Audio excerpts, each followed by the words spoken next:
খেলার মাঠ থেকে ভোটের মাঠে নাফিসা কামাল।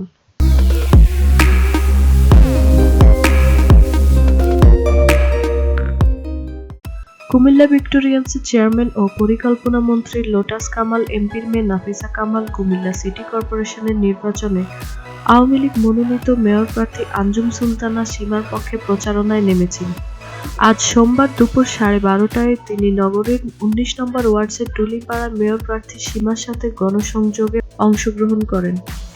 পরে একই ওয়ার্ডের রাজপাড়া, 20 নং ওয়ার্ডের দিশাবন্ধ ও কাজীপাড়া, 21 নম্বর ওয়ার্ডের রামনগর ও জঙ্গলিয়ায় গণসংযোগ করেন। দুপুর 2টায় মেয়র প্রার্থী সহ নাফিসা কামাল দিশাবন্ধ, কাজীপাড়া ও জঙ্গলিয়া মোট 3টি পথসভায় বক্তব্য রাখেন।